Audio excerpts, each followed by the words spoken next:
The president returns to the White House this week to address what may be the greatest threat to our country since 9/11. For 18 months, the COVID pandemic has consumed our country. And now, even though 75% of American adults are vaccinated, it's become a pandemic of the unvaccinated. With more than 100,000 cases a day for 4 weeks, last week, roughly 250,000 new cases reported among children, the highest total yet. But Biden's plan to mandate vaccinations at workplaces across America is facing swift and severe resistance, drawing attacks and threats of legal action from at least 19 Republican governors. We're going to begin there this morning with Surgeon General Vivek Murthy. Dr. Murthy, thank you for joining us this morning. You know, the president resisted issuing mandates for months. Thank you. The president resisted issuing mandates for months, and the administration repeatedly explained that he lacked the legal authority for sweeping mandates. So what changed? Well, George, so let's talk about where we are and what the president announced. Fortunately, we have made a tremendous amount of progress over the last 8 months. I want to remind people of this because they can get lost in the news about the Delta variant alone. But because we have 200 million people, George, with at least one shot of the vaccine, we are in a much better place than we otherwise would have been. With that said, Delta is a tough foe. It's thrown curveballs at us, and we have to be prepared to respond. And that is why the president announced an ambitious and thoughtful plan that he announced earlier this past week, which is intended to help us get through the next phase of this Delta variant.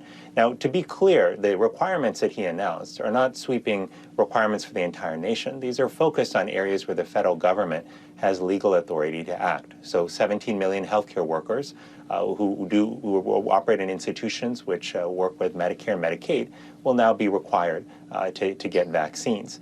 We also know that the workplace requirements he put in place for workplaces that have 100 plus workers, that those will affect about 80 million Americans. Here's finally what we know, George. We know that these kind of requirements actually work to improve our vaccination rates. Tyson Foods, for example, which put in a vaccine requirement recently, saw that its vaccination rate went from 45% to more than 70% in a very short period of time, and they're not even at their deadline yet. So this is the next step, George, in a series of steps that have to be taken to help protect our country from COVID-19 and help us get through this pandemic.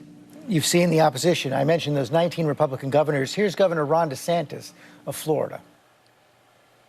How could we get to the point in the country where you would want to have someone lose their job because of their choice about the vaccine or not? I just think that that's fundamentally wrong.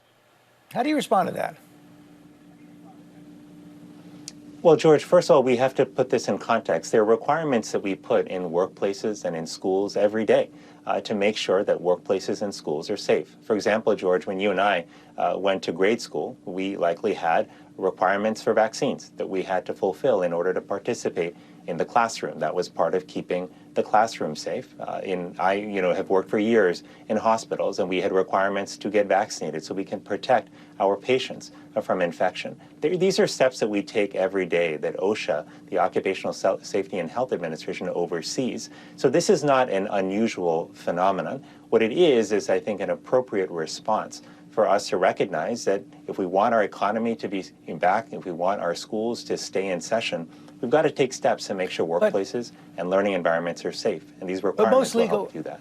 Several legal experts have said this is a novel use of the OSHA authority. Are you confident it's going to withstand constitutional challenge?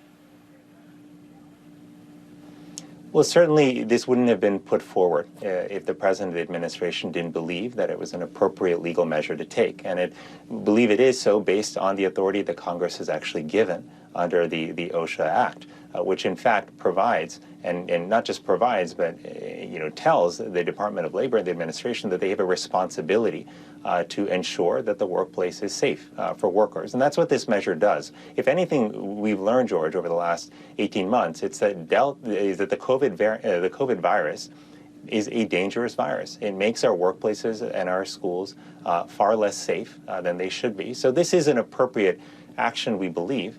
And it certainly, from a public health perspective, most importantly, will help keep workers safe, and that will ultimately help our economy as well. You've seen calls from Senate candidates like J.D. Vance out in Ohio calling for mass civil disobedience. Are you concerned this might harden the opposition to vaccinations? Well, George, here's what I think we have to remember, and it's especially important that we remember this on a day like today, the day after the 20th anniversary of 9/11.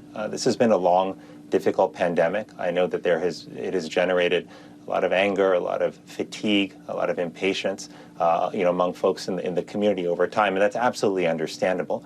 But what we cannot allow, George, is for this pandemic to turn us on each other. Our enemy is the virus. It is not one another. And what we have to do is approach this next phase of the pandemic response, recognizing we've got to listen to each other before we rush to judgment. We've got to support one another in our decision making and during times of crisis.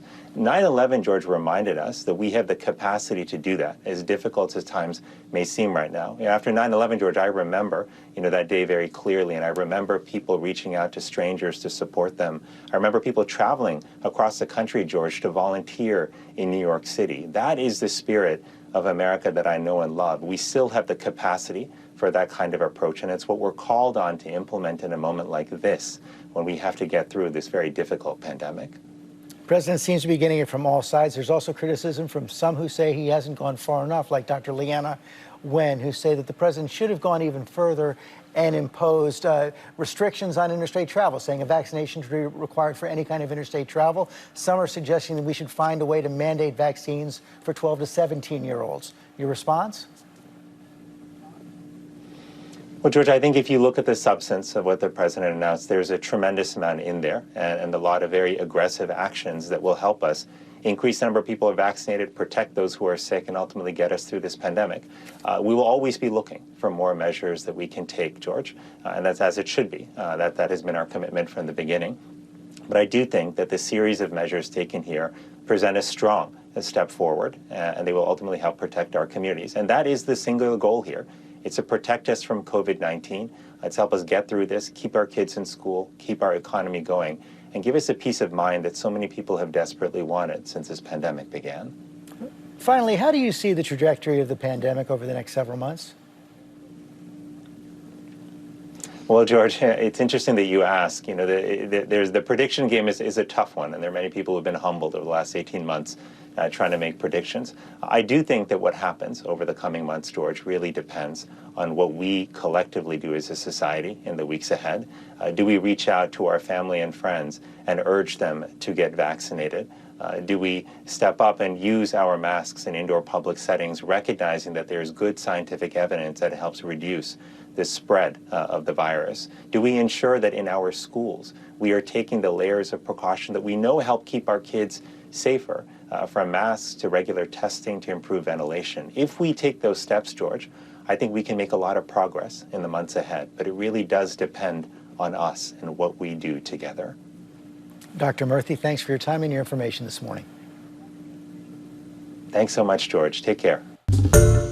Hi, everyone. George Stephanopoulos here. Thanks for checking out the ABC News YouTube channel. If you'd like to get more videos, show highlights, and watch live event coverage, click on the right over here to subscribe to our channel. And don't forget to download the ABC News app for breaking news alerts. Thanks for watching.